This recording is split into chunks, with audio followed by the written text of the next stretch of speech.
All right, Amigos Family, we are back with another episode of the podcast. We're so glad you joined us. This is our end of the year reflection, like looking back on all of the best stuff that's happened all year. We were sitting around earlier telling these stories and crying and laughing, and we just decided it made sense to kind of just share some of these with everybody. And so thanks for joining us. We're going to look back on the whole year and talk about the best and the most inspiring, the things that keep us doing what we're doing, you know? And so I'm going to open up the floor. We're just going to go for best stories, most inspiring things that we want to share that we've all seen this year from all the stuff that happens in Nicaragua. So thanks for joining us. We're going to jump right in. Who wants to go first? I'll go first. All right. So this story, I got to witness it back in June. So, about the halfway mark from the year. And it was super special because the leader of a group from Atlanta, we had a great week that week. We had some folks from New Orleans, we had some folks from St. Louis, we had some folks from Atlanta, truly juntos under the rancho. And he started telling his story, and he said, I here now I'm leading a group, but 20 years ago, I came on my first mission trip as a kid. He's like, I was 14 years old, and I came on my first mission trip, and it was so mind-blowing. It opened up my world to see things differently. And then I came back when I was 15. And then I came back when I was 16, and for him specifically, it created a trajectory for his life that he never expected.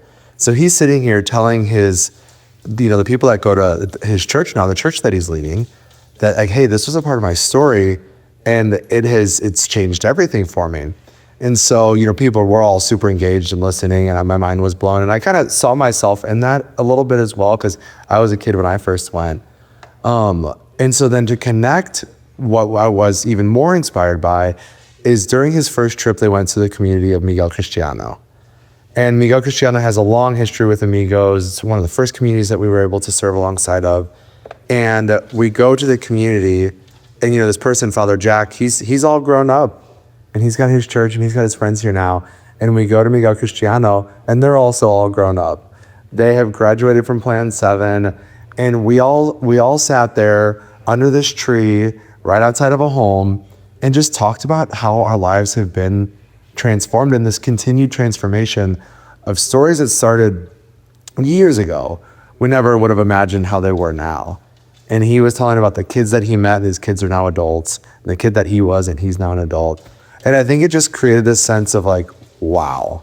In the moment, like when we're in a ditch digging a water system, when we are in a hole building a septic tank for a bathroom, when we're stacking up blocks at the Amigos Academy, the moment means a lot. And a lot's happening, but it's like, you can't even imagine what's to come from that. So I was super inspired by it. So shout out to Father Jack. I love the time together. We're his crew from Miguel Cristiano. It really meant a lot. That is awesome. Who's bustling to go next? I have something that I feel like just follows that perfectly because in that same week that we went to Miguel Cristiano with Father Jack that you were talking about, we kept hearing about one of the young people that had gone through our Leaders in Action program and had received a scholarship from the community or from Amigos, and he lived in the community. And they were so proud to share that he now has this really good accounting job in the Corinto port, which is, we know this port really well. Whenever we have shipments that go down to Nicaragua, it usually ends up at this port. So to think that there is this, young person that grew up, he was probably in diapers when Father Jack was down there 20 years ago. And to just think that the way that transformation played out for him, almost like this branch of the story that you were just telling, of him having kind of his own transformation story, and now has this good job. And I don't think he's married yet, but if and when he has a family and kids, it's like that. There's a generational change that happened there because of other people, that decided to invest. And so then, what it makes me kind of think of is if that's a picture of what success looks like for one young person coming out of one of these rural communities, this year we've really committed as an organization of like, how are we just all in when it comes to the next generation.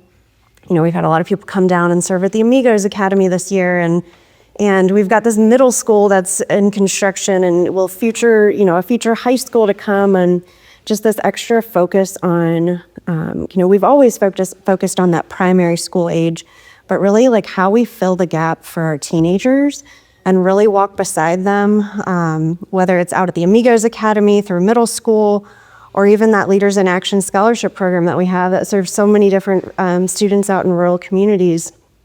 It just makes me think about all of these, stories to come.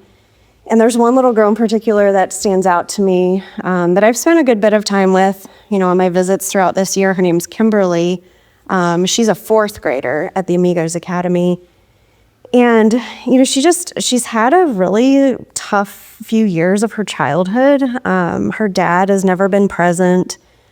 She's being raised by her grandmother because her mom has left the country to go find work. And when that happened, I think the only way that she could kind of emotionally control the situation was she just stopped eating. And so, as she was kind of going through this, but then also coming to school every day, our team realized that. And, they were able to invest and make sure that she was getting good nutrition and following kind of program. And, now I know her kind of on the other end of that. I didn't know her when she was going through some of that a couple of years ago. And just to see her, there's this adorable picture that I was looking at this morning of her, making a little heart hand. And she's just the most joyous, hopeful little thing. And I just think about what's Kimberly's story going to be in 10 years and 15 years and 20 years. And it's because, that shift that happened for Michael out of Miguel Cristiano, that shift that's happening for her, there's so much that will come from that, the things that we can't even imagine of what God's going to do. So I feel really hopeful, I think, as we close out this year, and especially as I think about our students that we get to serve. You mentioned, what was his name from Miguel Cristiano? Yeah, Michael. Michael From Miguel. Yeah, Michael from Miguel. Michael from Michael. And then also Kimberly. It's like the fact that Michael somehow figured out how to travel from Miguel Cristiano and study how to be an accountant. I mean, Miguel Cristiano is in Honduras, basically.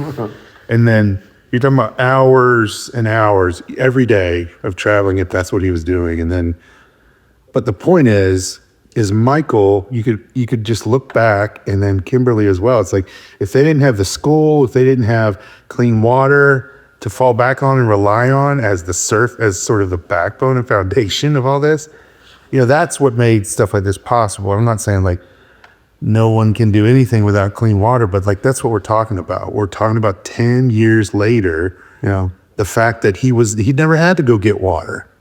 He never had to worry about getting sick from having dirty water, and he was able to become an accountant, probably a lot easier and on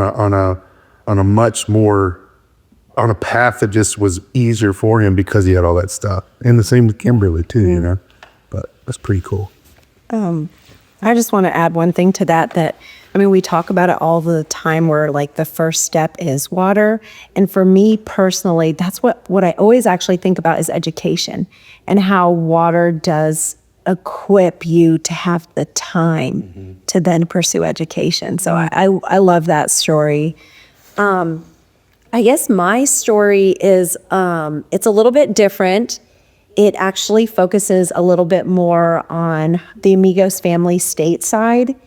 And when I think about the best of this year or the highs, I do have one particular story in mind. And it actually has to do with Trent McGinty from Austin. Shout out Trent. Yeah. So to bring it back, Trent he's part of our ambassador program, and he has been talking about wanting to do a fundraiser in Austin, probably for at least 2 years. This is something that's really been on his heart. He's really wanted to do. And I've been very transparent with him where I'm like, I'm going to walk alongside you in this. It is not a huge strength of mine to help put this on, but I'm going to walk alongside. Well, the reason I say that is because there were moments where I'd be like, Trent, are we going to be able to do this? Is this going to work? Are these pieces, going to fit? Can we put this back in your hand? We do. And I love what Trent did. I mean, Trent would be like, we're going to do this. Yeah. So we're going to make this happen. And I do want to say this too. What we were raising money for, which is this fun, it was a Raise the Roof fundraiser. Yeah. 1990s, coming back. Were there graphics involved that shows? We added one of those. Yeah, we didn't. But it was a Raise the Roof fundraiser to raise the money to put the roof on the middle school, high school. That's awesome. where it, That's cool. So that's where it came from. So it was really neat. I mean, this is something I think Trent is really passionate about. His own son has spent a lot of time in Nicaragua. And on the night of the fundraiser, his son actually shared about the impact in his life. There was a video from one of the students that Trent and his son are really close to. So I say this as one of the best for several reasons. The first was I just feel like we're talking a lot about kind of walking alongside one another. And really that walking alongside, I think, happens in so many different directions. And it was definitely a shout out to Trent to keep, to keep those dreams going. But then also, so that was a high, just the encouragement to keep going. Then it happened, and seeing the impact, being able to share the impact, being able to see Trent's passion to share the impact of what this fundraiser can do, what he's seen happen in Nicaragua. And then also, the end result that we actually, by the time all the matches and everything come in, he will have surpassed the goal. And I just say that for me, even personally, where, we believe so much in the work that's happening in Nicaragua, but we also are backed by such a strong Amigos family that also really believes in the work happening in Nicaragua. So that was definitely a high, watching everything happen. I do have to throw this in too, because this was part of it. This is part of what made it so amazing being there.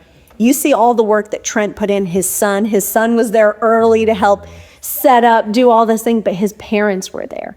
And his parents had made different like a pen, this really awesome wooden pen with a verse on it, and paintings and different things to sell at the silent auction. So it was just really neat to see this whole family kind of cheering on families in Nicaragua. And so that was definitely a high for me. I think when we all see stuff like that, that's like, that reignites the flame for it. Now, just we're always all looking for inspiration, but when we see folks doing stuff like that, it's like, it fires us up, it gives us a lot of hope. Yeah. I'm thinking about, I went to Nicaragua a couple months ago, and always when I go to Nicaragua, I'm leaving behind a very busy schedule and life, and a lot of people can relate to that. When you're able to come on a trip and serve, and you kind of put everything on pause, And there's this moment in this particular trip, there happened to be, it was sort of like a coming together from different people all over the world. So that's kind of unique for a mission trip, We had people from literally several different continents coming together and doing typical stuff. We were riding around through a community. Which community was it? El Bejuco. We were riding around in El Bejuco, and we made a couple stops just listening to folks who have been a part of the different projects there through the years, and now that have clean water, and now that have clean kitchens, and just all these different things. And then the second house we were going to go to, we were going to just go and eat lunch. And we all get there, and there's like 25 of us, and it just starts pouring down rain. I mean, the heaviest downpour you can imagine. And my first thought is like, all right, here we go. Yeah. You know, The flash. Who would have thought? It's raining during the rainy season. I just remember right. Sometimes in Nicaragua, you know, if you get caught up in the rain, you kind of just are wet for the actors. And, you know, I'm thinking, okay. But it didn't take long because we all gather under this little shelter because it is pouring. And it didn't take long for me to realize this is why I'm here. Yeah. Yeah. This moment, if nothing else, us being juntos, Doña Fidelina's house in El Bajuco, and we're all just under this sort of like covering. We're all in the rain still kind of, but it just was a moment where we are all here. We're not going anywhere. So dig in and find out who's right in front of you and just have this moment. And yeah, that was mine. I'd love to share something about Doña Fidelina. She was overjoyed to host. She's so excited for all of us to be there. And even better, it's like, I think we were planning on kind of spreading out a little bit. Yeah. And then we didn't because it rained so much. So we were all right there having lunch. But she had a moment, and she didn't say this to me, but I got to watch her say this to a few other people. She was so proud to point out, you know, we were in her house, but she was pointing out to her yard, and she was pointing out way far out to the yard. And she said, way over there is where I used to have to get water. And they had this old well that was hand dug that they're not using anymore. She was pointing out, and she goes, but look, she pointed at her kitchen, and she kept pointing at her faucet. She's like, that's where I get water now. That's where I get water now. And it was just such a joy and a pride to share like a then and now almost, a before and after of like, this is what life looks like. And I just sat there and watched her do it a couple times, and I thought like, this is what it's all about. It's about people coming together and celebrating the goodness that can happen when that happens. She was seriously proud. So proud, yeah. I have water in my house. Yeah. Like, yeah. So I've got to follow that because I didn't know you were going to talk about that. But that same day, out in Bejuco, you know, we're all soaking wet, trying to squeeze under this roof to have lunch. There was somebody that really stood out for me. Somebody that I want to remember from this year. I even took a picture with him, and he was not from Nicaragua. He was from Nepal. So that week, what we were doing that week is we were hosting all these different organizations that work all around the world, and just sharing with each other what we do and how we go about transformation, and sharing ideas and inspiration, and really just building relationships, you know, between organizations that do somewhat similar work, but, you know, all with the hope of like, we're juntos in this. So anyways, there's this guy named Jiwan who, you know, we got to meet him. He is just a character of all characters. My very first interaction with Jiwan was at the Managua airport. He had just arrived, and who knows how many days he had traveled at this point. Like, I think two and a half. And he's like, so do we just walk from here? And I was like, and he was thinking like we were doing, like our headquarters were in Managua. Like we were just about to like hop in a taxi and we were there, you know, and he'd finally get to take a nap. And I was like, sorry, Jiwan, but we've got a good... We can't walk. We can't actually even bike. Jiwan was probably like, Exactly. I was like, well, we've actually got a 3 to 4 hour ride to Chinandega. And he was like, well, okay. And Jiwan always has a snack in his hand. Yep. He was just like munching on something. But anyways, you know, fast forward towards the end of that week and we're out here in Bejuco. And he and I just, you know, kind of standing there under the drizzly rain.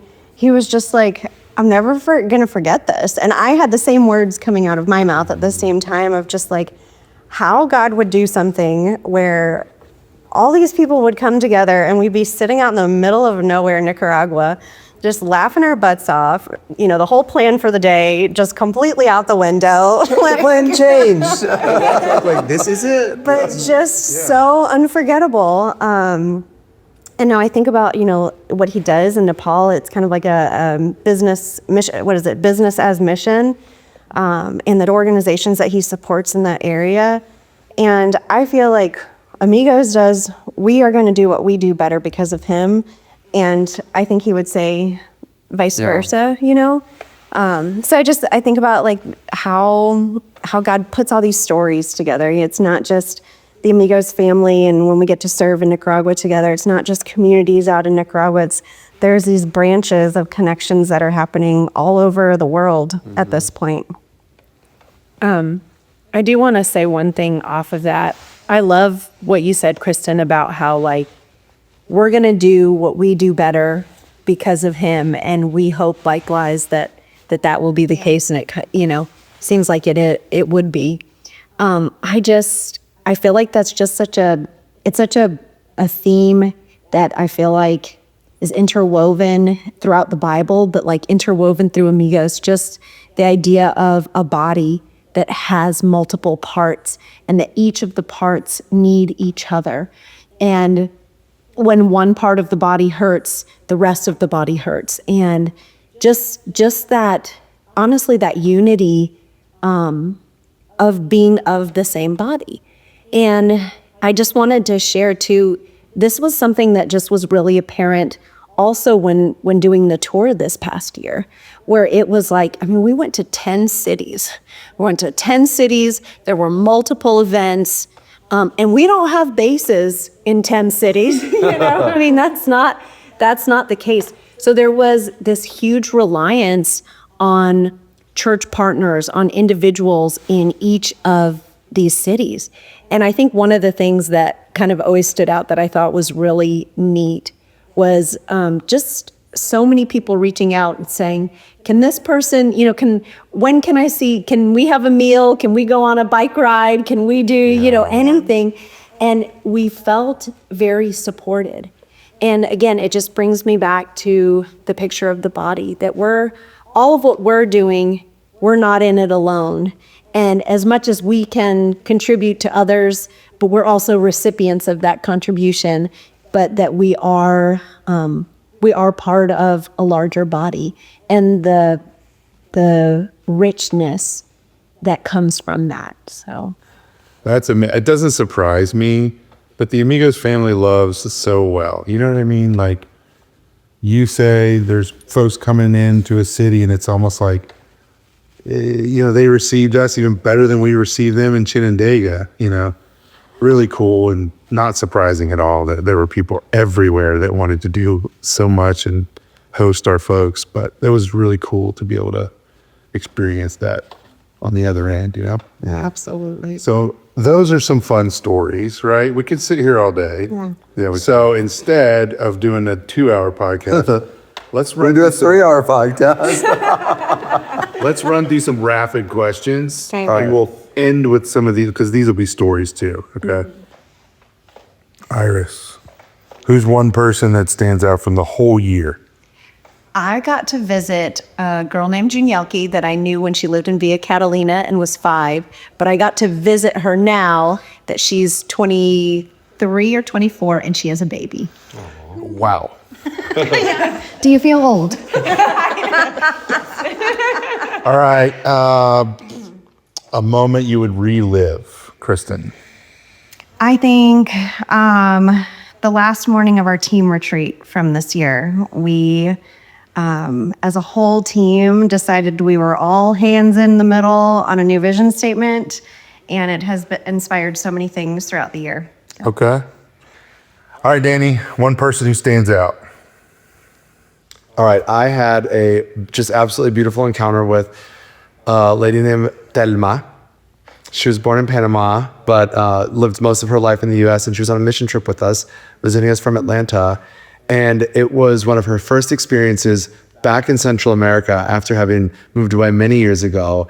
And she was just so wise and encouraging all the young people in Nicaragua to dream in the first place and then chase after those dreams. I'll never forget her. That's awesome. All right. Moment you would relive, Iris?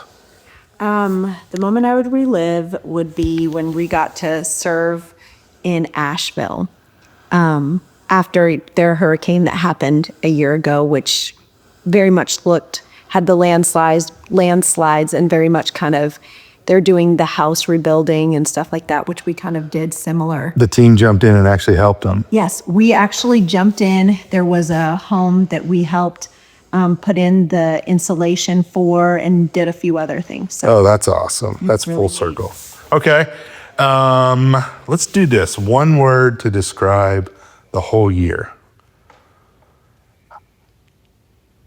Who wants to go? Do we get a one word plus an explanation or just a one word? I'll allow it. Okay. I'm going to go with resilience.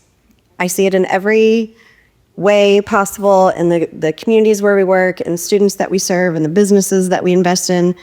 And then I think just our team this year, our partners, we've had kind of a different year with some of our mission trips, and I just see resilience. I see people just saying we're moving forward no matter what. The Amigos family is resilient. All right, Iris, what's one word to describe the whole year? Mine would be family. Which, I kind of talked about this earlier in the podcast, but just being part of something bigger with people from all over, not just Nicaragua and the United States, but really now the world. All right, I'm going to go with moment. So that's kind of loaded, right? So just being what we always say, just relearning the lesson that God has us where he has us. And every moment is an opportunity to learn and to see what God's going to teach us. Whoever's right in front of us, wherever we're at, embracing the moment. So what about you, Dan? All righty. My word would be hope. And I have a couple I just have a couple images that pop into my head for hope. We're working alongside all these communities and community development. 7 communities graduated this year.